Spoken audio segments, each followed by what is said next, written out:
چاہے سکھوں کی موومنٹ ہو، چاہے بدھوں کی موومنٹ ہو، آپ دنیا جہان کی کوئی مذہبی موومنٹ دیکھ لیں، اس کے پیچھے آپ کو CIA اور امریکہ کے علاوہ کوئی ملک نہیں ملے گا، چونکہ نہ سوویت یونین نے یہ کوشش کی کہ مذہب کو استعمال کیا جائے، اور نہ چائنا نے کبھی کوشش کی، نہ کسی اور ملک نے یہ کوشش کی. یہ صرف امریکن ٹول ہے جو دنیا جہان میں استعمال ہو رہا ہے. ابھی آپ کو سمجھنے میں آسانی ہوگی کہ افغانستان میں مذہبی ٹول کیوں استعمال ہو رہا ہے. کیونکہ 20 سال پہلے بھی مذہبی ٹول تھا، آج بھی وہاں پہ مذہبی ٹول ہے. دنیا جہان کے جہادی وہاں پہ اکٹھے ہیں، ایک ساتھ ہیں، دنیا جہان ان سے ڈری ہوئی ہے، اور اس کو استعمال کرنے والا، ایکسپلائٹ کرنے والا صرف امریکہ ہے، خود ہے.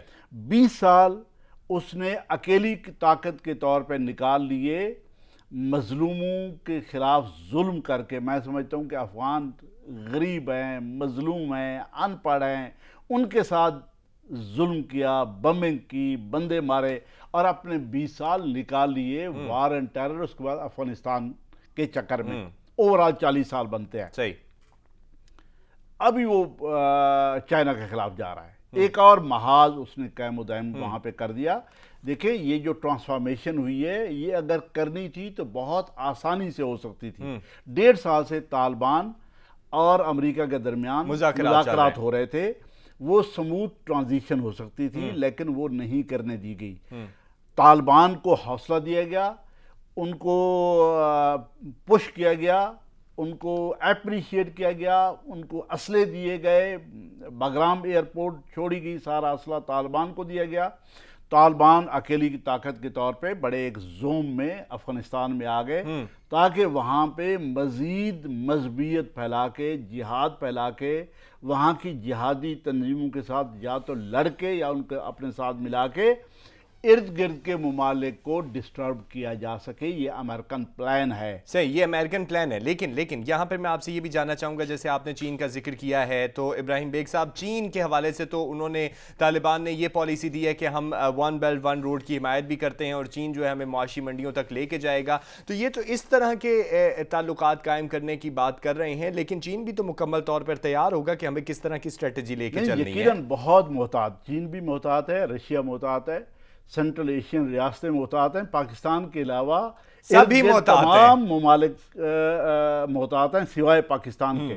دیکھیں وہاں پہ صرف طالبان نہیں ہیں، جی مختلف داعش ہے، وہاں پہ TTP ہے، وہاں پہ سینٹرل ایشین بہت سارے ازبیک اور باقی ریاستوں کے جو جہادی ہیں وہاں پہ اکٹھے ہیں. جب طالبان کمپرومائز کر کے اسٹیٹ کو سیٹل کرنے کی کوشش کریں گے، تو اس کے بعد ان کے مقابلے میں زیادہ ہارڈ لائنر آئیں گے. وہ چاہے داعش کی شکل میں ہوں، TTP کی شکل میں ہوں، یا سینٹرل ایشین ریاستوں کے ایلیمنٹس ہوں، وہ مزید ابھر کے آئیں گے. تو آپ بتائیں کہ چائنا کو طالبان ڈسٹرب نہیں کریں گے تو داعش کی کون گارنٹی دے گا؟ جی. پاکستان کو طالبان ڈسٹرب نہیں کریں گے تو TTP کی کون، داعش کا کون کرے گا؟ اور TTP کی کون گارنٹی دے گا؟ کوئی بھی گارنٹی نہیں. دیکھے ہمیں بہت محتاط رہنے کی ضرورت ہے، اور پاکستان نے بہت بے احتیاطی کی ہے. اس پہ مزید بات کرتے ہیں. بریک پر جا رہے ہیں ابراہیم بیگ صاحب. ناظرین بریک پر جا رہے ہیں. پورا سینٹرل ایشیا محتاط ہے، اور جتنے بھی ارد گرد کے افغانستان کے ممالک ہیں سارے کے سارے محتاط ہیں، لیکن پاکستان اس طریقے سے محتاط نہیں. ایسا کیوں ہے؟ اس کے اوپر مزید بات کریں گے. ہمارے ساتھ رہیے گا.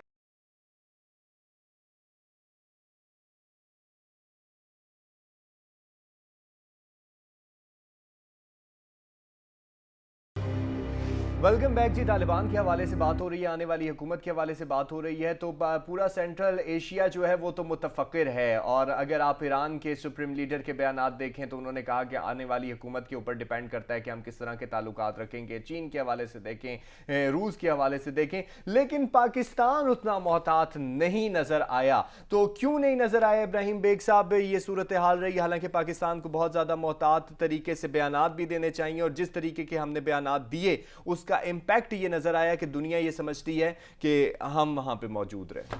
دیکھیں 2 نقصانات ہوں گے. ہماری جو سیلیبریشنز ہیں، ہمارا جو ہم اوور ہو گئے، ہم خوش ہیں، ہم میڈیا پہ باتیں کر رہے ہیں، ہمارے اور بیانات میں بھی بہت عجلت ہے، یہ بہت زیادہ جلدی ہے، اور بہت ہی ارلی ہم نے یہ کر دیا. دیکھیں اس کے 2 نقصانات ہیں. کیونکہ افغانستان میں تو کوئی بہتری آنے والی نہیں ہے. وہاں پہ امریکہ بادشاہ اور اس کے الائڈ نے جہادیوں کا ایک میلہ لگا دیا ہے جس کا الٹیمیٹلی ارد گرد کے ملکوں کو نقصان ہوگا. اس میں پاکستان اللہ نہ کرے سب سے زیادہ شاید نقصان اٹھانے والے میں سے ہو الٹیمیٹلی. ون سیکنڈ یہ ہے کہ دنیا جہاں سے یہ الزام لگتا رہا کہ پاکستان افغان طالبان کے ساتھ ہے، کوئٹہ شورا ہے، پشاور میں بیٹھے ہوئے ہیں، ان کے ٹرینڈ ہیں، ان کے ٹیمڈ ہیں، یہ ان کے ساتھ ہیں، ہماری ایجنسی ان کے ساتھ کام کری، اس طرح کے الزامات ہم پہ لگتے رہے. جو ہی طالبان آئے یا ان کے آنے سے پہلے پرائم منسٹر صاحب نے باقاعدہ بیانات دینے شروع کر دیے، وزیر خارجہ نے بیانات دینے شروع کر دیے، ان کی مدد کریں، ہمارے وزیر اطلاعات نے بیانات دینے شروع کر دیے، اور یہ کہنا وزیر اعظم نے شروع کر دیا کہ اب تو وہ فاتح ہیں، وہ کس کی بات مانیں گے، کسی کی بات نہیں مانیں گے. دیکھیں اس کے دو نقصانات ہوں گے. ایک تو دنیا جہان کو جو میسج چلا گیا، جو سگنل چلا گیا، وہ یہ ہے کہ ہم میں اور افغان طالبان میں کوئی فرق نہیں ہے. صحیح. ون. اور سیکنڈ، جو افغان طالبان کے دشمن ہیں وہاں پہ، چاہے وہ داعش ہے، چاہے ان کے ساتھ ہماری دشمن ٹی ٹی پی بیٹھی ہے یا کوئی اور جہادی ہے، وہ مزید ہمارے خلاف ہوگا. جی. دنیا کی ڈپلومیسی میں ہمیں بہت زیادہ نقصان ہوگا. ٹو، کل اگر یہ جہاد ہمارے خلاف جاتا ہے الٹیمیٹلی اس کا رخ مڑ جاتا ہے تو دنیا میں ہمارے ساتھ ظلم بھی ہو رہا ہوگا. دنیا میں کوئی شخص، کوئی ملک یہ بات مانے گا بھی نہیں. دو، تیسری ایک اور چیز ہے کہ ہم نے اپنے لوگوں کو کیا میسج دیا ہے. ہم نے اپنے لوگوں کو یہ میسج دیا ہے کہ ہماری کلائنٹ ریاست بن گئی ہے. ہم نے یہ میسج دیا ہے کہ وہاں پہ ہماری اپنی ریاست بن گئی ہے، ہمارے اپنے لوگ آ گئے ہیں. ہم نے یہ میسج دیا ہے کہ اب ہم جس طرح چاہیں گے ان کو استعمال کریں گے. کل اگر اس کا ریبٹل ہو جاتا ہے، جس کے ہونے کے چانسز زیادہ ہیں، صحیح، اس لیے کہ بیانات آنا شروع ہو گئے ہماری باڑھ کے خلاف، ہمارے لوگوں کے خلاف، کہیں ایسا نہ ہو. دیکھیں مجھے خوف آتا ہے. پھر آپ اپنے لوگوں کو جواب کیا دیں گے؟ پھر آپ جواب دینے کے قابل نہیں ہوں گے، یہ بتانے کے قابل نہیں ہوں گے. کیوں؟ کیونکہ ہم نے بیلنس قائم نہیں کیا وہاں پہ. کیونکہ اگر دیکھا جائے تو مکمل طور پہ ہم نا انسٹنٹ ریاکشنز دیتے ہیں، اور وہ انسٹنٹ ریاکشنز میں ایسے ریاکشنز ہو جاتے ہیں جن کے بارے میں ہم نے کبھی سوچا ہی نہیں ہوتا کہ ان کے نتائج کیا نکلیں گے. بغیر سوچے سمجھے ہم بیانات دیتے ہیں، اور ہائیسٹ فورم سے دیتے ہیں. پی ایم دے رہا ہے، وزیر اطلاعات دے رہا ہے، کوئی اور وزیر دے رہا ہے، بڑے بڑے لوگ جو ہمارے ٹی وی چینلز پہ جن کا بڑا نام ہے، بڑے عہدے رہے، وہ جب بیانات دینا اور خوش ہونا شروع ہو جائیں تو اس کے بعد دنیا جہان اور اپنا بندہ کیا ریڈ آؤٹ. دیکھیں مجھے تو احسن صاحب یہ لگتا ہے کہ اللہ نہ کرے کل تک ہم افغانستان کو اسٹریٹجک ڈیپتھ کے طور پہ دیکھ رہے تھے، کہیں ایسا نہ ہو کچھ عرصے بعد افغانستان کے طالبان اور ریاست پاکستان کو اسٹریٹجک ڈیپتھ کے طور پہ دیکھنا شروع کریں. صحیح. یعنی اللہ نہ کرے اس طرح کی سچویشن بنے، اور آنے والے وقتوں میں ہمیں بہت زیادہ محتاط ہو کر چلنا پڑے گا، اور محتاط ہو کر تمام اس گیم پلان کو دیکھنا بھی پڑے گا. اجلت جو ہے ہمیشہ اچھی نہیں رہی، زندگی کسی معاملے میں اچھی نہیں رہی، تو یہاں پہ کیسے اچھی رہ سکتی ہے. ایک ملکی حالات کی بات بھی بات کریں گے. عمران خان صاحب کے بیان کو جو کل انہوں نے دیا کہ نون لیگ سے 3 گنا زیادہ سڑکیں بنائیں، سستی سڑکیں بنائیں، فلیٹ نہیں بنائیں گے، آمدن بڑھانی چاہیے. آمدن بڑھانے کا انہوں نے فارمولہ نہیں دیا، حالانکہ ملک میں جو مہنگائی جس رفتار سے جا رہی ہے اس رفتار کے اوپر تو وہ کہتے ہیں اب استحکام آنا چاہیے. آمدن بڑھانے کا فارمولہ دیتے تو کیا زیادہ بہتر نہ ہوتا؟